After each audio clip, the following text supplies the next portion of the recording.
स्वागत है सभी का। इस वीडियो में हम साइंस के मोस्ट इंपॉर्टेंट क्वेश्चन करने वाले हैं, एमसीक्यू क्वेश्चन करने वाले हैं, जिसमें हमने फिज़िक्स, केमिस्ट्री और बायोलॉजी के सभी सब्जेक्ट के क्वेश्चन को इंक्लूड किया है। इससे पहले हमने 3 वीडियो और रेडी कर लिया है। अगर आपने अभी तक उन वीडियोज़ को नहीं देखा है तो डिस्क्रिप्शन में लिंक मिल जाएगा। इस वीडियो को देखने के बाद उन वीडियोज़ को भी ज़रूर देखिएगा। तो चलिए इस वीडियो को शुरू करते हैं। पहला क्वेश्चन है, डीएनए मुख्य रूप से कोशिका के खाली स्थान में संग्रहित होते हैं। तो गाल्जी काय नहीं है, कोशिका द्रव्य में भी नहीं, प्लाज्मा झिल्ली में भी नहीं, किसमें? केंद्रक में। याद रखेंगे डीएनए मुख्य रूप से कोशिका के केंद्रक में संग्रहित होता है। ऑप्शन डी इसका करेक्ट हो जाएगा, न्यूक्लियस केंद्रक। फिर है अगला क्वेश्चन, माइटोकॉन्ड्रिया शब्द किसके द्वारा दिया गया था? तो ये कार्ल बेंडा द्वारा दिया गया था। ऑप्शन बी करेक्ट हो जाएगा, कार्ल बेंडा।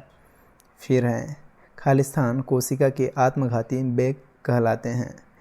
आत्महत्या की थैली भी कहा जाता है इसी को, आत्मघाती बेग, सुसाइडल बेग। तो इसका राइट आंसर क्या हो जाएगा? लाइसोसोम। ऑप्शन बी करेक्ट हो जाएगा 3 का।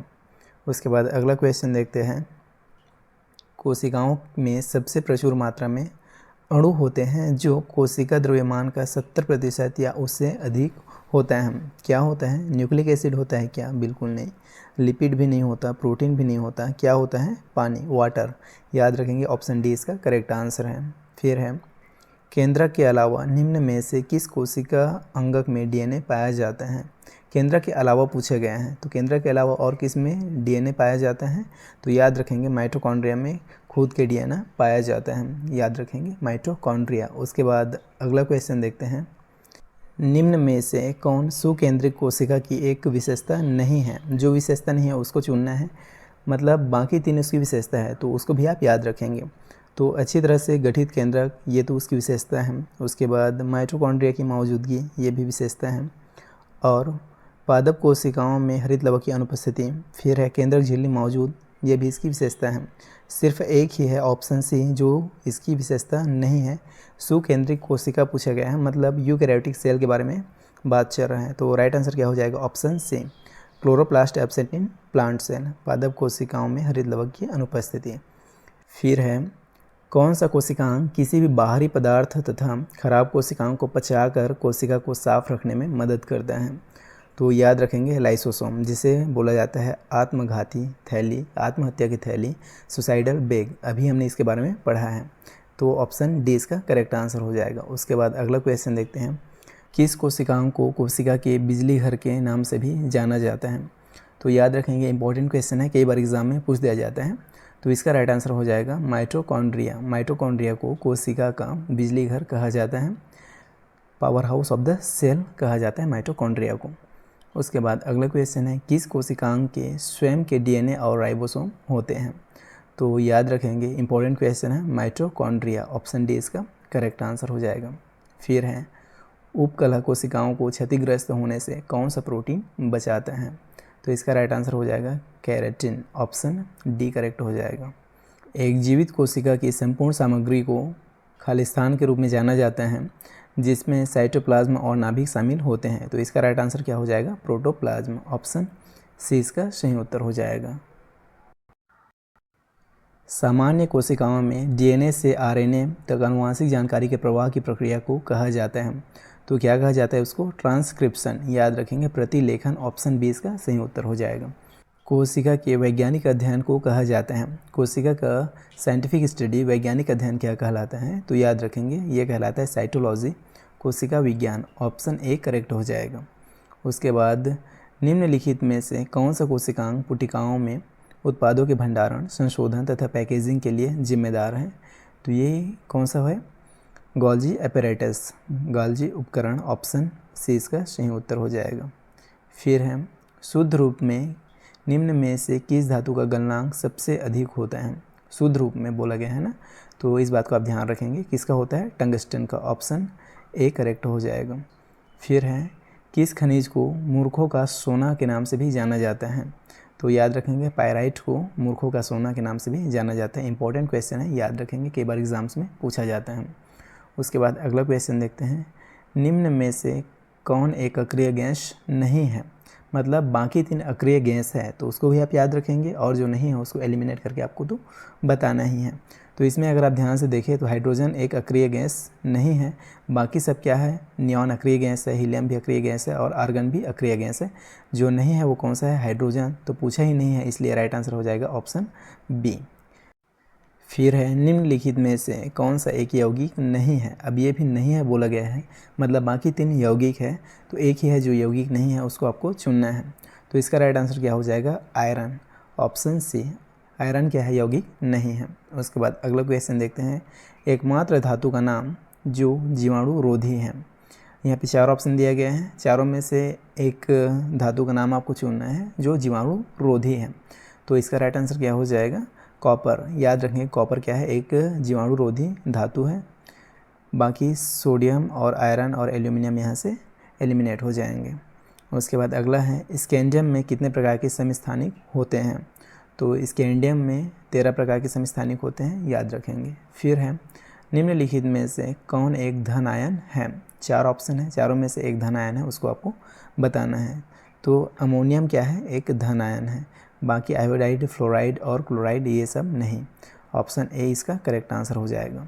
फिर है, प्रोटियम, ड्यूटेरियम और ट्रिटियम स्वाभाविक रूप से पाया जाने वाला है, किसके समस्थानिक हैं। तो प्रोटियम, ड्यूटेरियम और ट्रिटियम स्वाभाविक रूप से किसके समस्थानिक हैं।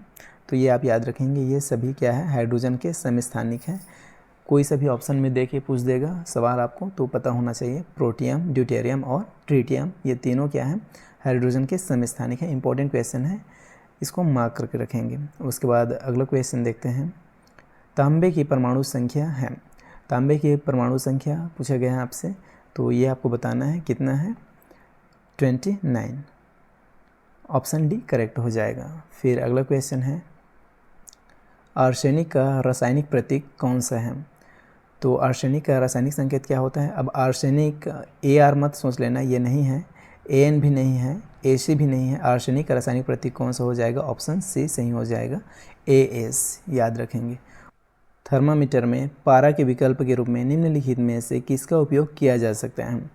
तो पारा के विकल्प के रूप में थर्मामीटर में इस्तेमाल किया जाने वाला कौन सा होगा, इसमें से चारों विकल्प में से, ये आपको बताना है।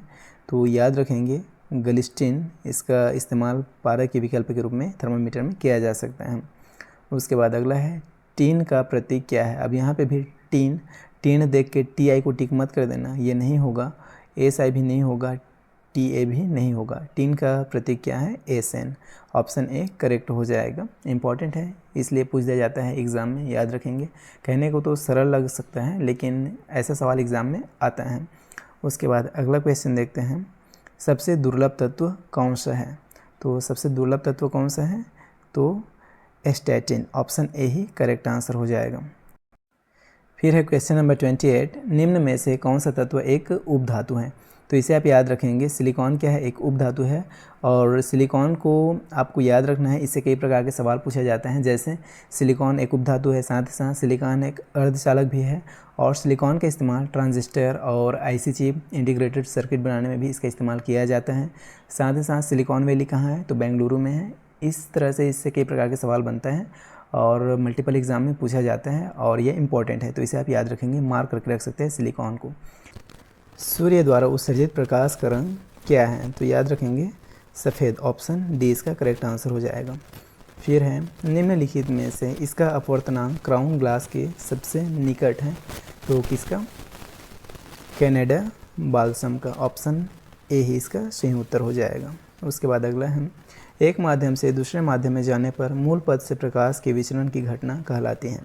तो इसे आप याद रखेंगे, ये क्या कहलाता है, रिफ्रैक्शन ऑफ लाइट, प्रकाश का अपवर्तन। ऑप्शन डी इसका सही उत्तर हो जाएगा, 31 का ऑप्शन डी। उसके बाद अगला है, निम्न में से किसे ऊष्मागतिकी का पहला नियम भी कहा जाता है। तो किसे कहा जाता है, तो याद रखेंगे law of conservation of energy, ऊर्जा संरक्षण का नियम। ऑप्शन बी इसका सही उत्तर हो जाएगा। ये कई बार पूछा जाता है, इंपॉर्टेंट है, याद रखेंगे। इसे ऊष्मागतिकी का पहला नियम भी कहा जाता है, ऊर्जा संरक्षण का नियम को। फिर है, सूर्य पृथ्वी को खालिस्तान के माध्यम से गर्म करते हैं हम। तो किसके माध्यम से गर्म करते हैं, रेडिएशन के माध्यम से, विकिरण के माध्यम से। ऑप्शन बी इसका सही आंसर हो जाएगा। ये परंपरा, संवहन और ये विखंडन, ये सब एलिमिनेट हो जाएंगे। याद रखेंगे रेडिएशन, विकिरण के माध्यम से। उसके बाद अगला है, गैसीय अवस्था में मौजूद किसी पदार्थ के उसके तापमान या दाब में परिवर्तन के कारण तरल अवस्था में परिवर्तन की प्रक्रिया को कहा जाता है। तो ये क्या कहलाता है? तो ये कहलाता है कंडेंसेशन, संघनन। ऑप्शन सी इसका सही उत्तर हो जाएगा। विस्तार के कारण एफिल टावर गर्मियों में अधिक लंबा हो जाता है। किसके कारण? तो तापीय विस्तार के कारण। ऑप्शन ए इसका करेक्ट आंसर हो जाएगा, थर्मल, तापीय विस्तार।